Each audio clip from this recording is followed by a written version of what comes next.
నమస్తే views media Telugu. Annamayya జిల్లా SP Dheeraj Kunubilli విలేకరుల సమావేశం నిర్వహించారు. ఈ జిల్లా ఎస్పీ ధీరజ్ కునుబిల్లి మాట్లాడుతూ మదనపల్లి వన్ టౌన్ పరిధిలో కార్లు దొంగతనం అయినాయని, అవి కంప్లైంట్లు రావడంతో Madanapalle one town CI Raja Reddy, CI Chandrasekhar, సిబ్బంది సతీష్ కుమార్, చంద్రరాజు, రామ్మూర్తి నాయక్ బృందములుగా ఏర్పడి ఆధునిక టెక్నాలజీ ద్వారా కర్ణాటక రాష్ట్రం చిక్ బాలాపూర్ జిల్లా చింతామణి టౌన్లో నిర్వహించనుంటున్న ఆర్ దేవరాజ్ కుమార్ నిందితుడిగా గుర్తించి Toyota Innova, Mahindra TUV 300, Toyota Fortuner కార్లను స్వాధీనం చేసుకున్నారు. వీటి విలువ 21 లక్షలు ఉండవచ్చని నిందితుడు దేవరాజ్ కుమారుడు రిమాండ్కి పంపిస్తున్నామని ఎస్పీ తెలిపారు. ఈ దేవరాజ్ కుమార్ చెడు అలవాట్లకు, బెట్టింగ్లకు అలవాటు పడి డబ్బులు పోగొట్టుకుని అప్పుల పాలై ఇలాంటి దొంగతనాలకు పాల్పడ్డారని తెలియజేశారు. ఈ కేసును ప్రతిభ చూపించిన one town CI Raja Reddy, CI Chandrasekhar, సిబ్బంది సతీష్ కుమార్, చంద్రరాజు, రామ్మూర్తి నాయకులను ఎస్పీ ధీరజ్ కునుబిల్లి అభినందించారు.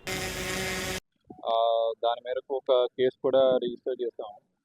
అది దర్యాప్తు చేసే క్రమంలో కర్ణాటకకు చెందిన దేవరాజ్ అనే వ్యక్తి 3 కార్లు ఒకరోజు నైట్ ఇంటి బయట ఇక్కడ పెట్టుంటే అవి చూసి వాటిని దొంగిలించినట్టు మనకి తేలింది. అండ్ కర్ణాటకలో ఉన్న ఈ 3 కార్స్ అండ్ ముద్దాయిని కూడా ఈరోజు తీసుకొచ్చి రిమాండ్ చేయడం జరుగుతుంది. ఈ 3 కార్లు కూడాను, ఒకటి ఇన్నోవా, ఒకటి ఫార్చునర్, ఇంకోటి స్విఫ్ట్ వెహికల్. అండ్ వీటి వాల్యూ వచ్చి సుమారు 20 లక్షలకి మించి ఉంటుంది. వీటన్నిటిని కూడాను ఇతను ఒక చెడు వ్యసనాలకి వాడికి ఒక బానిసగా తయారయ్యి అప్పుల పాలయ్యి ఈ కార్స్ తీసుకెళ్ళి కర్ణాటకలో వివిధ వ్యక్తులకి అతని సొంత కారు అని చెప్పి వాళ్ళకి కుదువ పెట్టడం జరిగింది. వాళ్ళ దగ్గర కొంత డబ్బు తీసుకోవడం జరిగింది. దీంట్లోని మనకి ముఖ్యంగా తేలింది ఏంటంటే ఈ చెడు వ్యసనాలు, ఆన్లైన్ బెట్టింగ్ కానీ లేదంటే గ్యాంబ్లింగ్ ఇలాంటి వాటికి యూత్ చాలా త్వరగా బానిసయ్యి దానికి అప్పులు కట్టలేక అప్పులు బాగా తట్టుకోలేక వివిధ క్రైమ్స్ కొన్ని లాస్ట్ మంత్ మనం చూసాము. ఇక్కడ మదనపల్లిలో ఒక ఎంటెక్ అతను బెట్టింగ్కి వాటికి బానిసయ్యి ఇంట్లో దొంగతనాలు చేయడం అవి మొదలుపెట్టాడు. అలానే ఈ వ్యక్తి ఏంటంటే కార్స్ అవి అమ్మి కుదవబెట్టి అతను డబ్బులు వాడుకొని అప్పులో కట్టడం చూస్తున్నాం. ఇటువంటివి చాలా చెడు పరిణామాలు మన జిల్లాకు కానీ మన ఏరియాకి కానీ.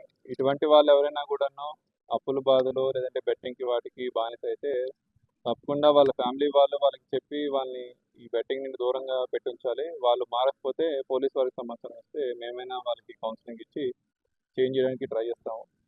అండ్ ఎవరిదైనా కూడా మోటార్ వెహికల్స్ కానీ కార్స్ కానీ ఎవరిదైనా థెఫ్ట్కి గురయ్యి పోలీస్ కంప్లైంట్ ఇవ్వకుండా ఉన్నట్టయితే వాళ్ళు పోలీస్ స్టేషన్కి వచ్చి సమాచారం ఇస్తే రికవర్ చేయడానికి ట్రై చేస్తామండి. ఎందుకంటే చాలా కంప్లైంట్స్ పోలీస్ స్టేషన్ వరకు రావటం లేదు, వాళ్ళు సొంతగా వాళ్ళు వెతుక్కోవడం జరుగుతుంది. ఇప్పుడు మనకి వచ్చిన సాంకేతిక ఈ పరికరాలు మరియు సీసీటీవీ మానిటరింగ్ ద్వారా మనం చాలా వరకు ఈ అఫెన్సెస్ అన్ని కూడాను ఈజీ కంట్రోల్ చేయగలుగుతున్నాము. సో ఎవరిదైనా వెహికల్ థెఫ్ట్కి గురైనట్టయితే 100% పోలీసు వారికి వచ్చి సమాచారం.